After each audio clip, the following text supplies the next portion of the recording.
Cordial saludo. El módulo que vamos a presentar se denomina Metodología de Análisis de los Eventos Adversos. Mi nombre es Dilia Antonia González Iscala, soy enfermera profesional con especialización en Gerencia de Auditoría en la Calidad en Salud de la Universidad Jorge Tadeo Lozano, convenio UFPS. En la actualidad existen diversas metodologías que son validadas para poder realizar el análisis de los eventos adversos y los incidentes. Cada institución es autónoma en la selección de las mismas. Esto depende de la facilidad del trabajo en equipo, de la integración de las metodologías de gestión que ya están implementadas por parte de la institución y de la utilidad para poder eliminar todo lo que tiene que ver con las causas de los eventos adversos. A saber, existen diversas metodologías como está el protocolo de Londres, el modelo de Chicago o espina de pescado, el análisis de causa raíz, el ANFE, análisis de modo, falla y efectos, el modelo Shell. ¿Qué se recomienda? Que estas metodologías se integren unas con otras. Por ejemplo, el Ministerio recomienda ampliamente el protocolo de Londres, pero el mismo puede integrarse con el análisis de causa raíz y con la espina de pescado. Estas metodologías tienen en común que buscan o comparten una ruta crítica con el fin de eliminar las causas raíces reales y potenciales que puedan llevar a eventos adversos e incidentes. El análisis causa-raíz es una metodología sistemática que busca comprender cuáles fueron las fallas de los procesos y los sistemas que desencadenaron la presentación de un evento adverso. Como tal, es de carácter retrospectivo y se considera una estrategia que busca la mejora de la calidad. Como herramienta, es una herramienta complementaria que se puede integrar conjunto al protocolo de Londres, el diagrama de Chicago y los 5 porqués. La idea es identificar cuáles fueron las causas aparentes, cuáles fueron las causas directas y, por último, identificar cuál fue la causa raíz en la presentación de los eventos. Fases del análisis de causa raíz. Como tal, en primera medida se debe tener determinado cuál es el listado de eventos adversos, centinelas y eventos graves notificables a los cuales se le va a aplicar esta metodología. Como segunda metodología, se debe tener presente cómo va a estar conformado el equipo que va a realizar el análisis. Asimismo, todo lo que tiene que ver con la recogida de la información, es decir, las entrevistas, cómo realizar esas entrevistas, la revisión de los registros clínicos, la revisión de las normas, protocolos y observaciones aledañas a este proceso de recolección de la información. Posteriormente, se debe tener determinada el modelo de análisis de la información, es decir, si se van a trabajar en grupos nominales, si se va a realizar los 5 porqués, el diagrama de causa-efectos, entre otros. Por último, se debe tener presente la formulación de las recomendaciones, es decir, revisar qué tan efectivas son, cuáles son los criterios para tener en cuenta de la implementación de las intervenciones que son adecuadas y efectivas. Por último, se genera el informe y posteriormente se debe realizar una monitorización de estas acciones implementadas, es decir, por ejemplo, el seguimiento de indicadores. En los meses posteriores, pues la idea es que este tipo de eventos no se vuelvan a presentar. Conformación del equipo de análisis causa-raíz. En primera medida se encuentran los líderes o personas responsables. Como características fundamental, esta persona debe tener conocimiento de la metodología del análisis de causa-raíz.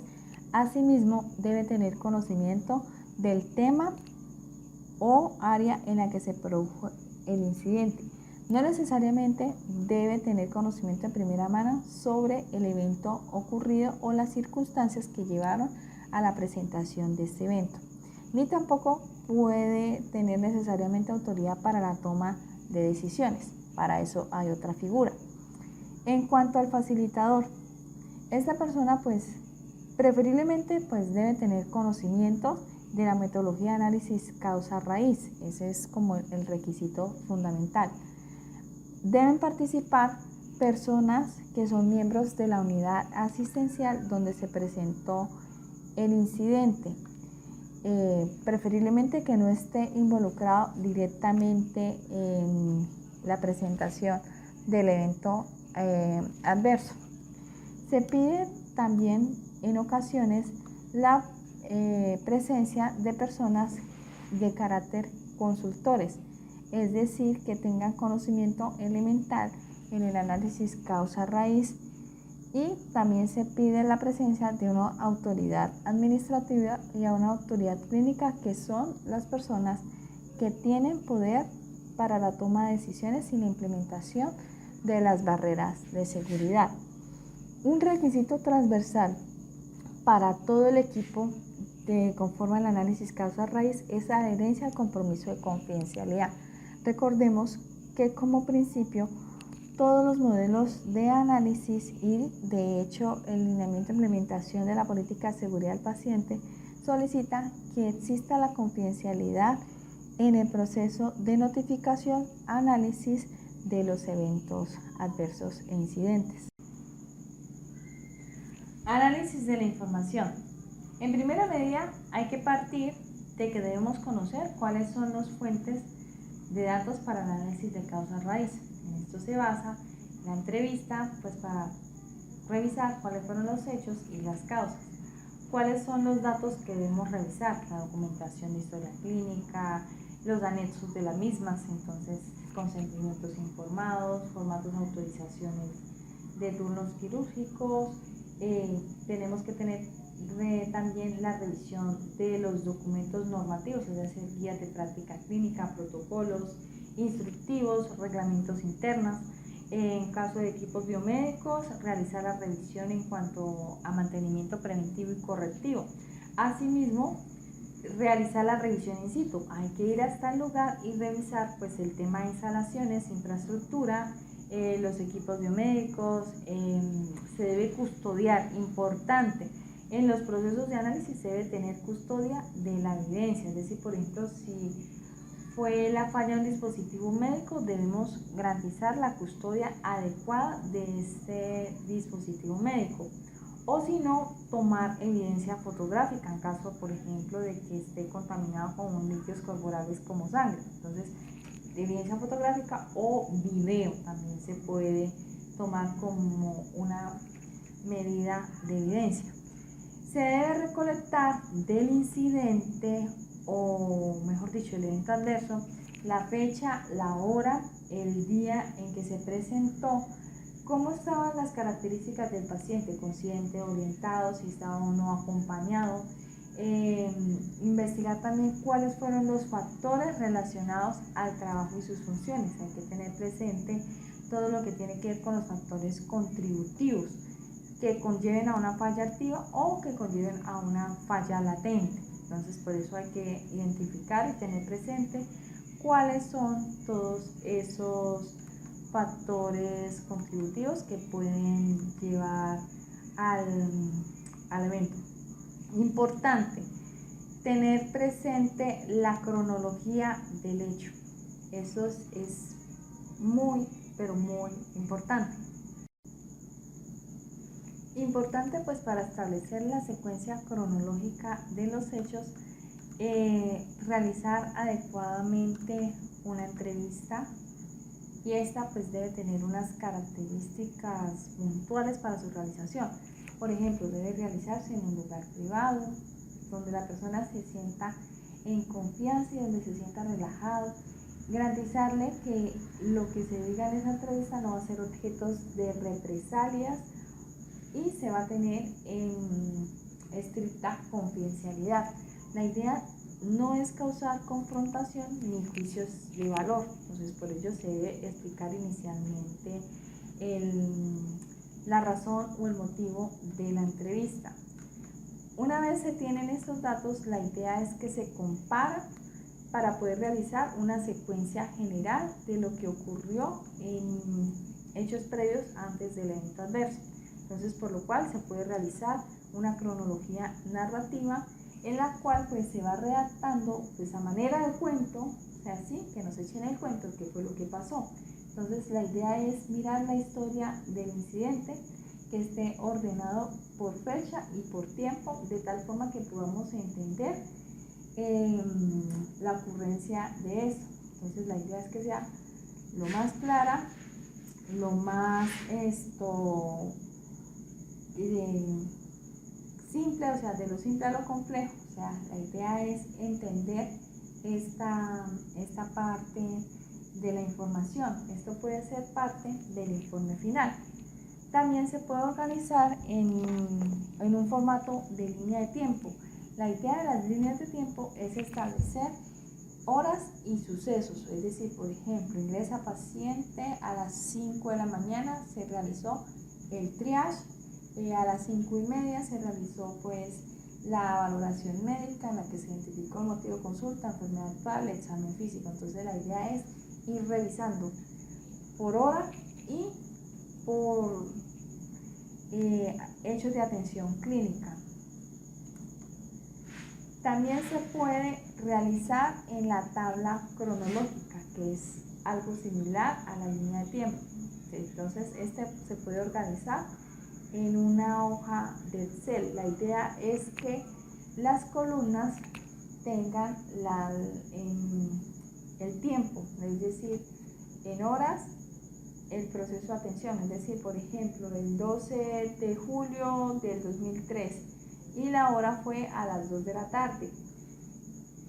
Siguiente columna, el día 15 de julio, 4 p.m. y así sucesivamente. Cada columna es la fecha y la hora de la atención.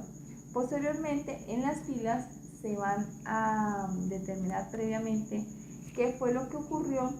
La siguiente fila, qué fue lo que se hizo bien y funcionó adecuadamente. En la siguiente fila, qué no se hizo bien o qué fue lo que falló, y adicionalmente se puede colocar alguna información complementaria del caso. También existe la tabla de persona de tiempo, que permite hacer un seguimiento en cuanto a las actividades realizadas por el miembro del equipo de salud. Por ejemplo, en las columnas también Brujo y Juega se van a colocar las horas, y en las filas se van a colocar el personal que se ha involucrado en la atención del paciente. Entonces, en este caso, por ejemplo, la enfermera a las 10:05 tomó signos vitales, el médico general a las 10:20 realiza la valoración del paciente, y así sucesivamente. Esto nos va a permitir tener una secuencia cronológica de los hechos. Para organizar la información se debe tener presente la cronología de los incidentes. Para esto, dentro del análisis causa-raíz se emplea la narración cronológica, que es básicamente identificar fechas, actividades que se realizaron, que no se realizaron, y se puede también obtener una información complementaria. Asimismo, se puede elaborar lo que se conoce como una tabla de persona-tiempo, con el cual se puede identificar el tiempo en términos de fechas y horas con relación a las personas que estuvieron atendiendo al paciente antes de la ocurrencia del incidente. La utilidad de la tabla de narración cronológica, o todo lo que tiene que ver con la identificación cronológica relacionada con momentos antes de la ocurrencia del evento adverso, nos permite hacer un seguimiento de dónde se encontraba cada persona antes, durante y posterior al evento.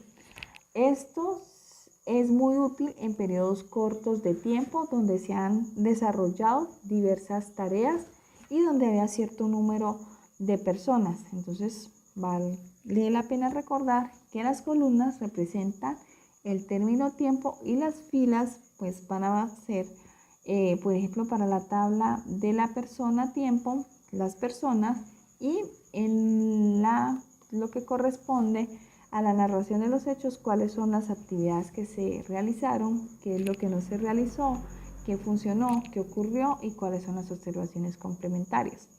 Todas estas herramientas nos van a permitir tener una forma gráfica del panorama indicando dónde estaba cada persona involucrada en el proceso de atención del paciente en el momento en que ocurrió el evento adverso.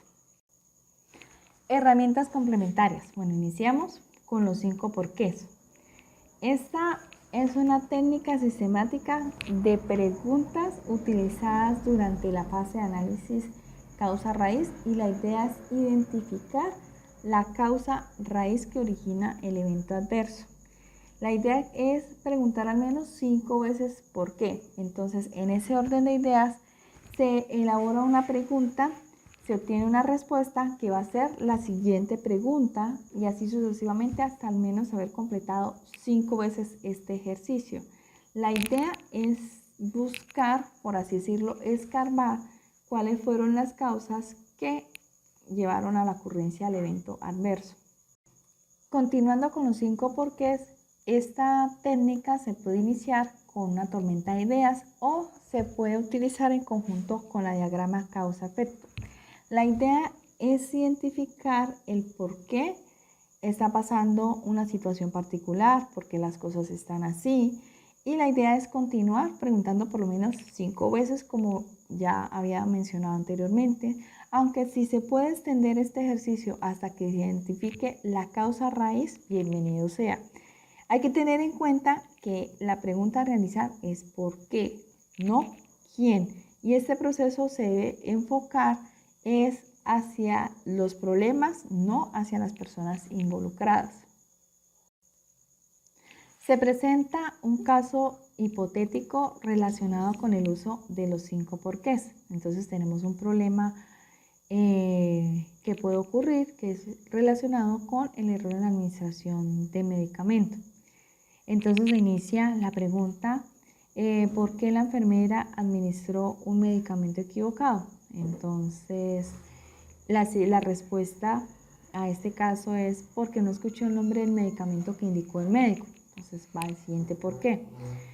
Porque el médico estaba cansado, era de madrugada y la enfermera no quiso pedirle que repitiera el nombre del medicamento. Entonces el siguiente ¿por qué? Porque ella sabe que el médico tiene un carácter fuerte y le iba a gritar. Entonces el siguiente ¿por qué?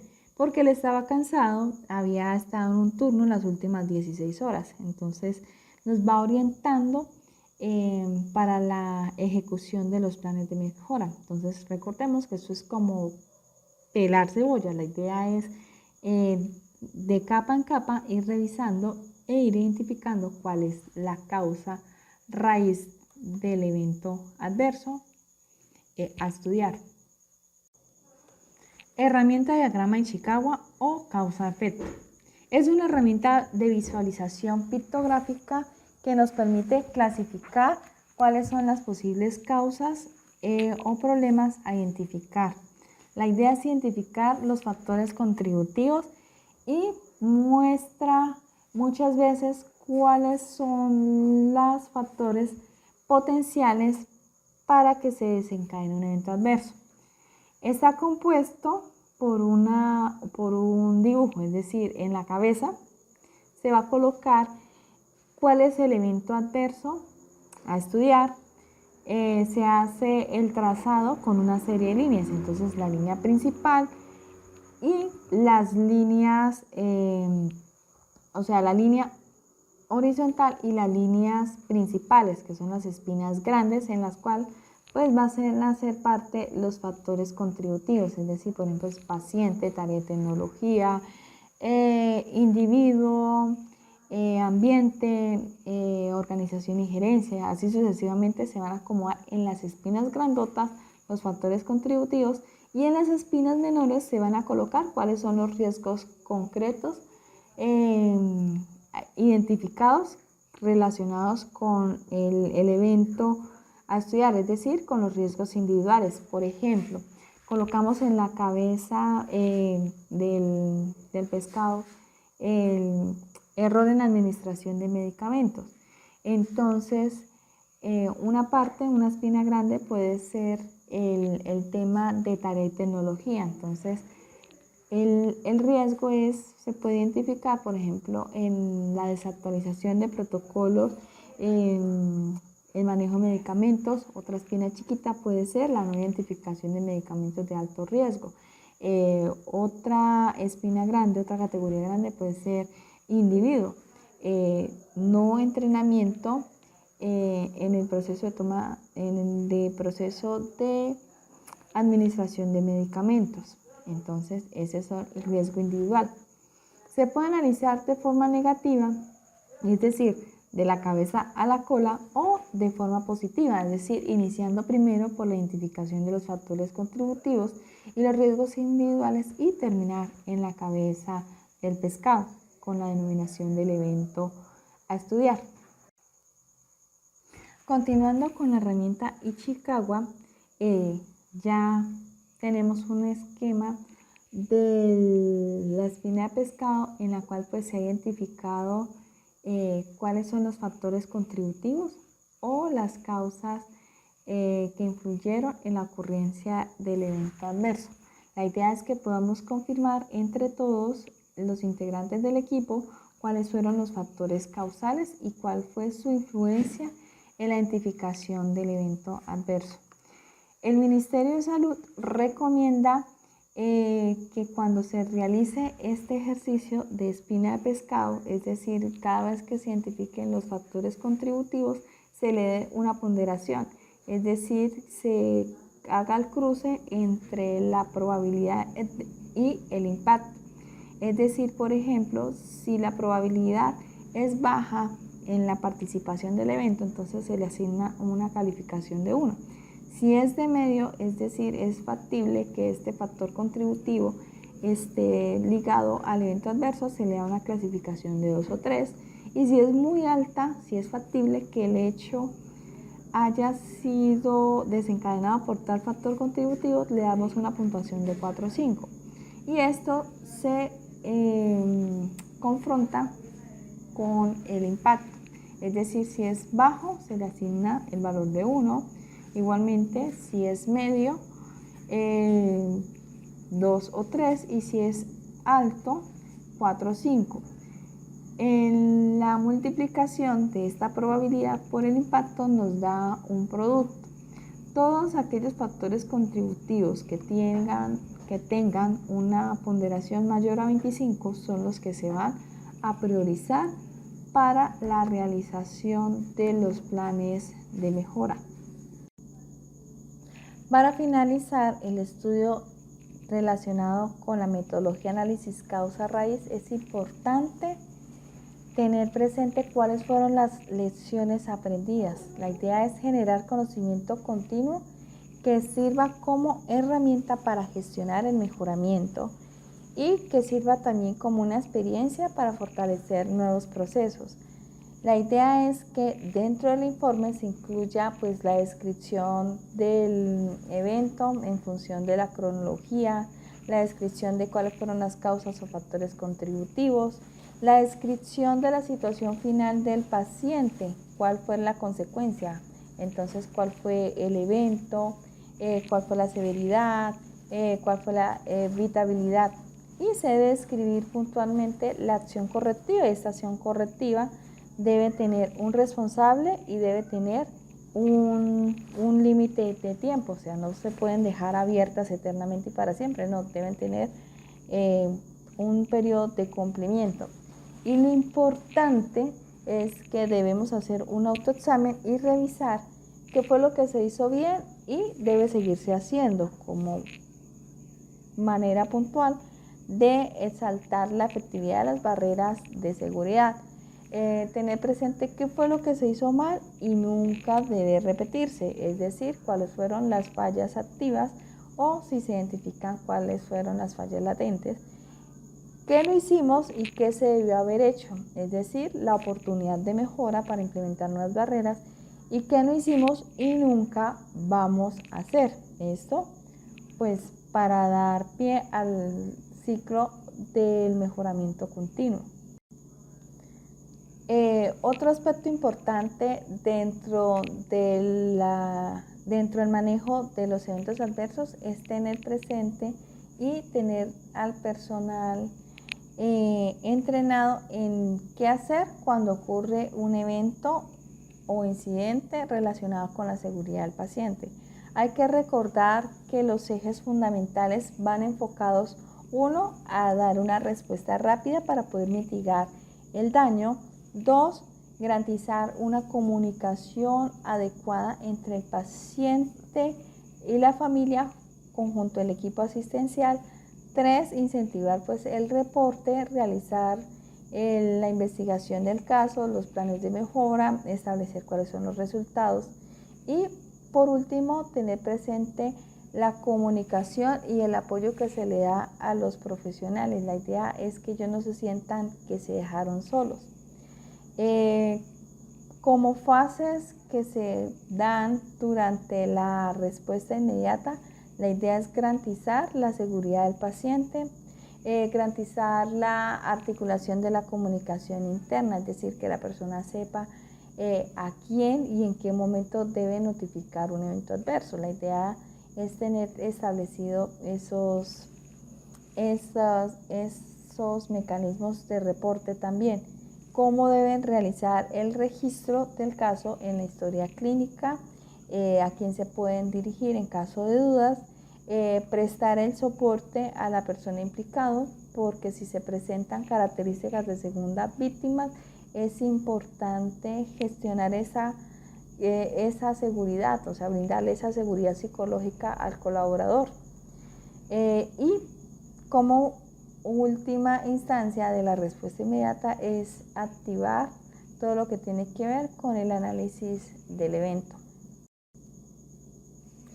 Para garantizar la seguridad del paciente es importante que la institución tenga descrita cuáles son esas guías de reacción inmediata, que son los documentos que permiten responder de forma rápida, oportuna y segura a la presentación de una emergencia con el fin de mitigar el impacto. Es decir, por ejemplo, la guía rápida de actuación para el abordaje de caídas, para el abordaje de flebitis. Es decir, este documento debe incluir, el responsable debe incluir qué acciones vamos a hacer para poder manejar el evento y qué acciones no se deben realizar. Asimismo, debe estar socializado, el equipo asistencial debe conocerlo, en este caso, por ejemplo, el médico o el personal de enfermería, el personal de fisioterapia. Y esto incluye que el personal deba notificar al médico y el médico pues tenga las capacidades de manejar el evento a través de la valoración del paciente, a través de la proporción de una atención precisa. En caso de que no esté el médico del servicio, la idea es buscar al personal médico que sea responsable o que se pueda apersonar en el manejo del evento.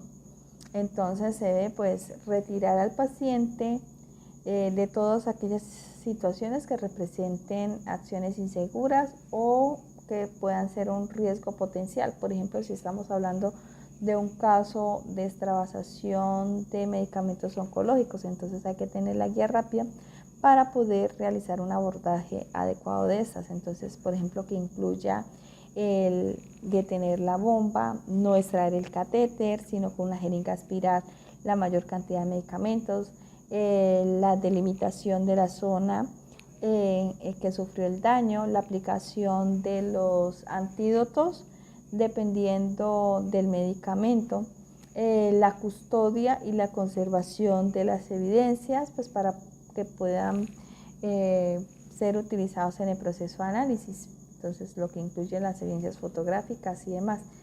Y valorar si en el entorno hay más pacientes que puedan sufrir un daño inmediato. Entonces, para cortar todos esos riesgos con la atención del resto de los pacientes y brindar también un ambiente seguro para el colaborador.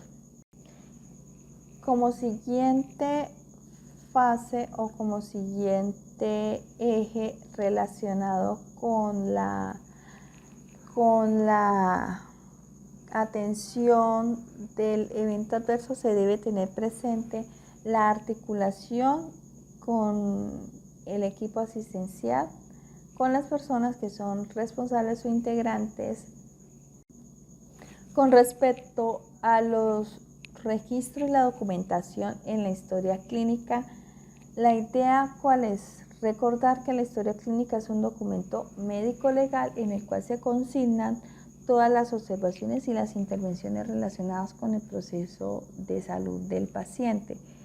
En ese orden de ideas, consultando diversas fuentes bibliográficas, se encuentra que dentro de las recomendaciones se debe realizar posterior a la presentación del evento adverso y debe quedar registrado lo siguiente: los datos objetivos, es decir, la fecha, el lugar, la cronología de los hechos y pues el cargo de la persona que estuvo presente en el evento adverso.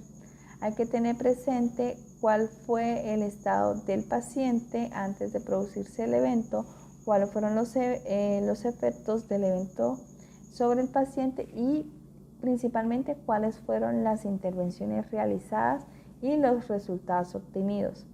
Es importante, y esto sí hay que hacer la salvedad, que cuando se va a hacer un registro de un evento adverso en la historia clínica, nos cercioremos que la situación a reportar corresponda a un evento adverso.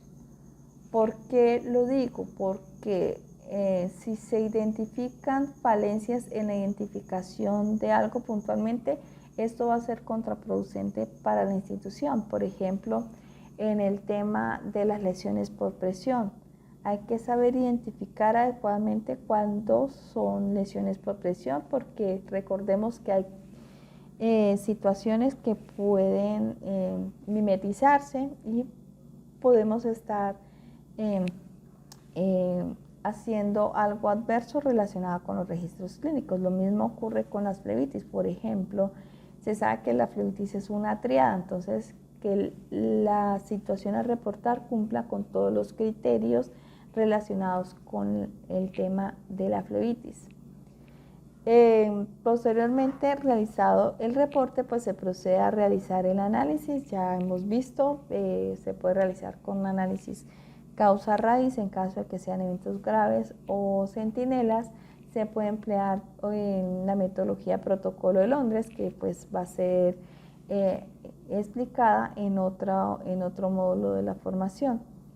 Se deben en ese proceso de análisis, como se viene explicando con anterioridad, identificar la habitabilidad, identificar la magnitud del daño, se debe garantizar la confidencialidad y en este proceso de análisis se debe tener un contacto permanente con la familia, es decir, una persona del equipo debe ser un vehículo en la información y en la comunicación con la familia. La idea, ¿cuál es? Que la persona pues no se sienta de que ocurrió un evento adverso y quede, por así decirlo, a la bulla de los cocos. No, que sienta que la institución es responsable de su cuidado y que vamos a estar pendientes de todas las intervenciones necesarias pues para mitigar el daño. Y asimismo debe haber alguien que sea responsable del seguimiento de la gestión del evento adverso y del cumplimiento de los planes de mejora.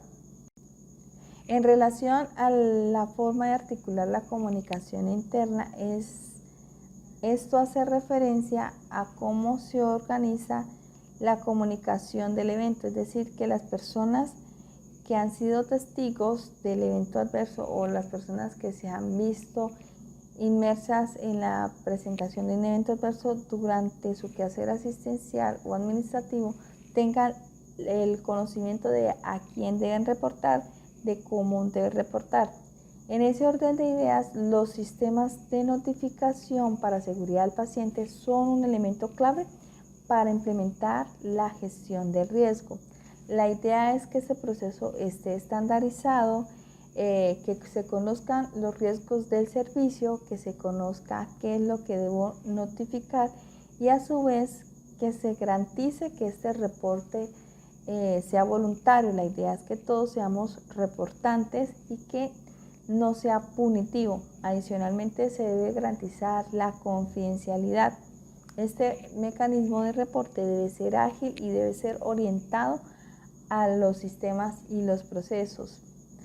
Adicionalmente, pues debe representar como una manera de garantizar el mejoramiento continuo, es decir, que nos permita realizar un aprendizaje. Por ello, las instituciones pues deben tener claro cuáles son los referentes. En ese orden de ideas pues está el equipo de seguridad del paciente, que se articula con las líneas de vigilancia, es decir, por ejemplo, las instituciones deben tener sus procesos de vigilancia ya instaurados, por ejemplo, tecnovigilancia, farmacovigilancia, reactivovigilancia, biovigilancia. En caso de que exista la figura del líder de control, prevención de infecciones, el oficial de protección radiológica. Cada línea pues tiene su metodología o sus formatos para poder recolectar la información relacionada pues con el evento adverso.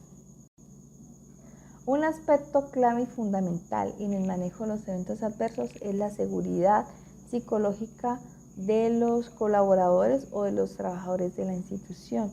En ese orden de ideas se debe tener presente dentro del protocolo de manejo del evento adverso cómo se va a abordar la segunda víctima. Es decir, por ejemplo, si la persona desarrolló signos de estrés postraumático, si desarrolló algún episodio psicológico que le impida realizar las funciones y que pueda colocar en riesgo a la otra persona. Entonces debe la institución garantizar la sustitución pues por otro compañero. Adicionalmente, pues si es capaz de realizar una asistencia, pues se debe garantizar algún contacto inicial con por ejemplo, si la institución tiene un psicólogo clínico, el área de talento humano, pues tiene un psicólogo o alguien que sea suficientemente empático y que le permita verbalizar lo ocurrido y expresar sus sentimientos iniciales posterior a la ocurrencia del evento adverso. Es decir, pues debe permitirse una escucha activa, una expresión de sentimientos. La idea es ayudar profesionalmente a este colaborador. La idea es que eso ocurra dentro de las primeras 8 horas. Adicionalmente, pues hay que contemplar dentro de la parte legal el asesoramiento. Recordemos que para la prestación de servicios de salud en muchas instituciones le solicitan a las personas pues el tema de la póliza pues en caso de demandas. Entonces la idea es que la persona pues sienta ese apoyo. Entonces, resumiendo, realizar la valoración psicológica de la persona, en este caso del compañero que haya sido víctima, por así decirlo, es una víctima colateral del evento adverso, brindar la posibilidad que no siga teniendo los pacientes en caso de que desarrolle síntomas de estrés postraumático y permitir que se afronte la situación, evitando colocar en riesgo a más compañeros o a los demás pacientes. Y en caso de que su estado psicológico pues no le permita tener la comunicación adecuada, pues también pues debe ser sustituido por alguien que conozca el proceso. Cuando ocurre un evento adverso grave o centinela, es importante garantizar un proceso de información franco con el paciente. ¿Esto con qué fin? Con el fin de evitar menoscabar la relación médico-paciente. ¿La idea cuál es? La idea es garantizar una respuesta adecuada y oportuna de la ocurrencia del evento al paciente y la familia. Asimismo, la idea es activar un equipo de gestión del evento y esto incluye todo lo que tiene que ver con la comunicación en crisis y la comunicación de malas noticias. Esto incluye en primera medida en identificar si la segunda víctima pues presenta signos de estrés postraumáticos o si no los presenta. En caso de que yo los presente, por ejemplo, si se trata de un evento relacionado con servicios de cirugía, la persona líder del equipo de cirugía, en este caso el cirujano que estaba realizando la intervención, puede realizar la notificación, es decir, pueden realizar la información al paciente y a la familia, pero se recomienda que sea acompañado de un segundo médico con el fin de garantizar la transparencia informativa. Asimismo, pues debe fluir la información al equipo que atiende al paciente con el fin de que todos hablemos un mismo idioma y con el fin de evitar corrillos, evitar pues situaciones que se puedan presentar pues a malos entendidos y demás. Asimismo, el coordinador del servicio pues debe estar enterado, la coordinadora, en caso de que exista coordinadora de enfermería, pues también debe estar enterada y la dirección médica. Eso con el fin de también identificar quién va a ser el portavoz en caso de que haya necesidad de hacer aclaraciones pues para los medios informativos, pues qué sé yo, emitir boletines informativos o emitir algún comunicado por parte de la institución. La idea es que este proceso de información se dé antes de las 24 horas con el fin de informar pues a la familia y tomar pues todas las medidas necesarias.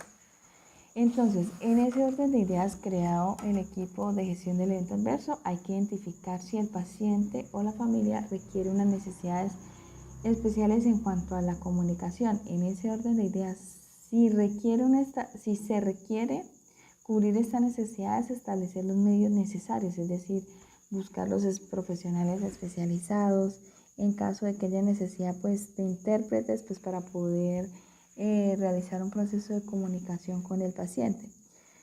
Si no se requiere, de todos modos hay que establecer un plan con el fin de organizar la información, es decir, consensuar quién va a dar la información, cómo la va a dar, cuándo y dónde va a transmitirla.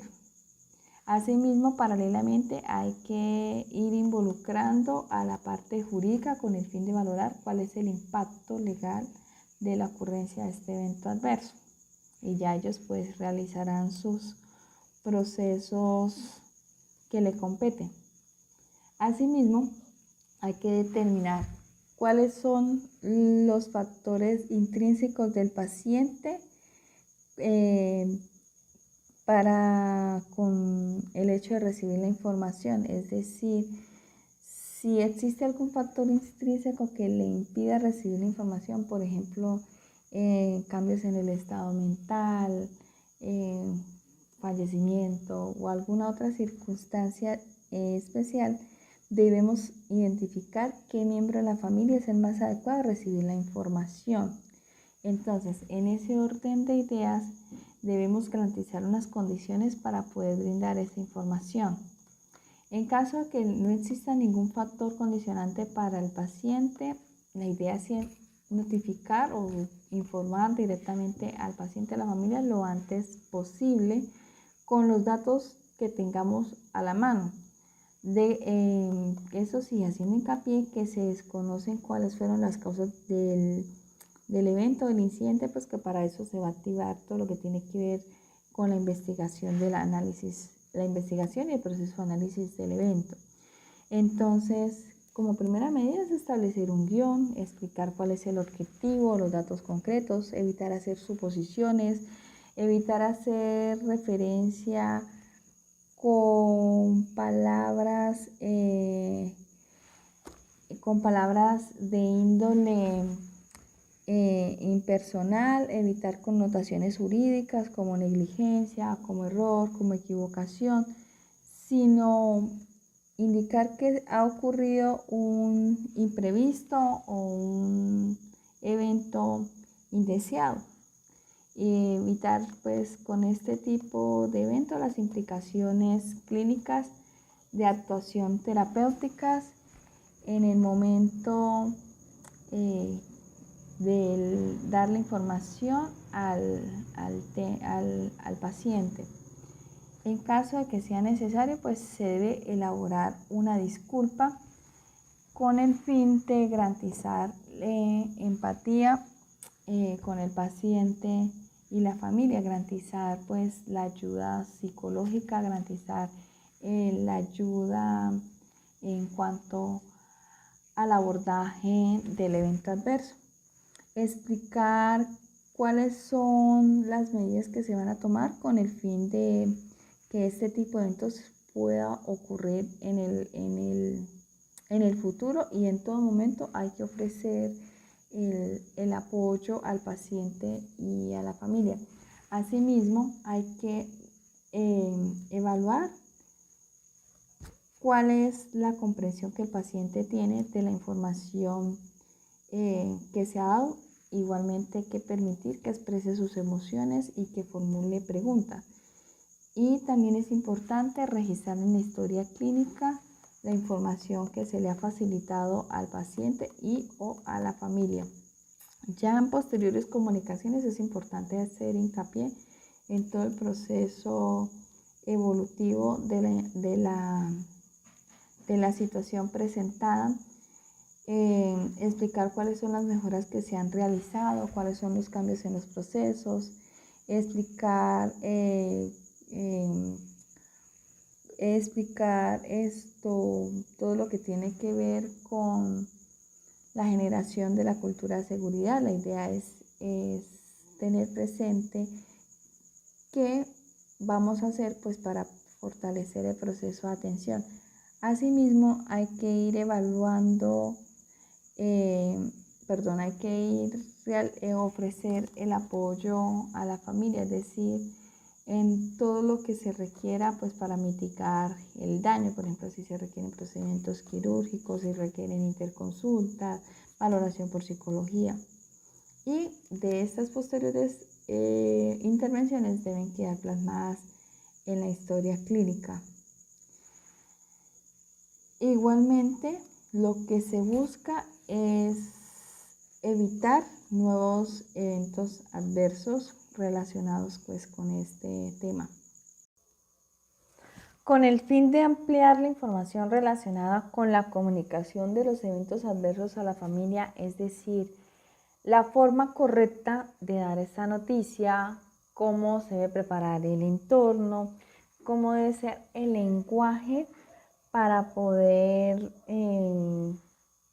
abordar esta temática que es muy delicada, recomiendo realizar lectura de un documento denominado Guía de Recomendaciones para la Gestión de Eventos Centinelas y Eventos Adversos Graves en los Centros Sanitarios del Sistema Público de Salud de Galicia. Es un documento de la Junta de Galicia muy bueno, el cual pues establece paso a paso, secuencialmente, cómo debe ser el abordaje de este tipo de eventualidades, incluyendo la información correcta.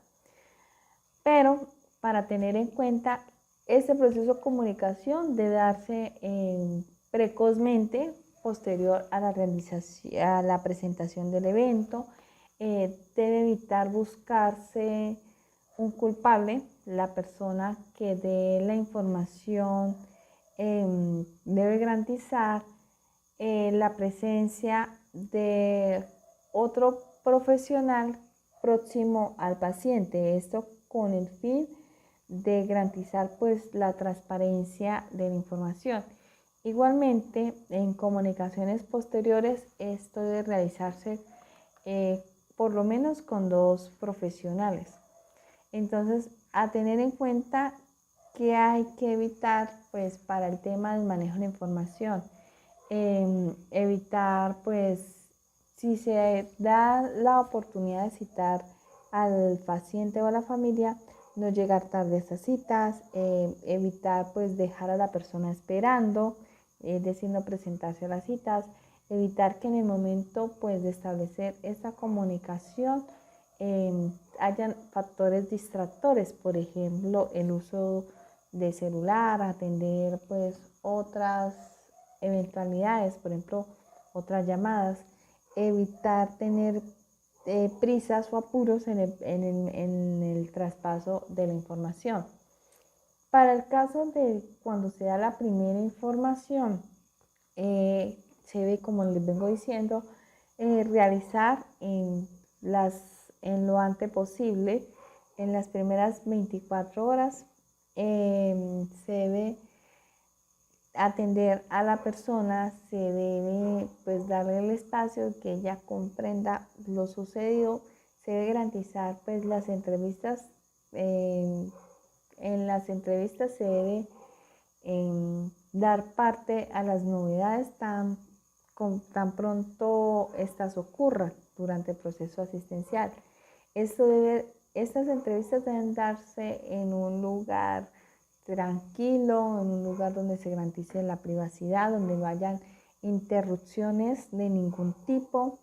Debe garantizarse, como les vengo diciendo, con un profesional que permita el soporte a la familia o al evento, y debe ser alguien designado para dar esta información.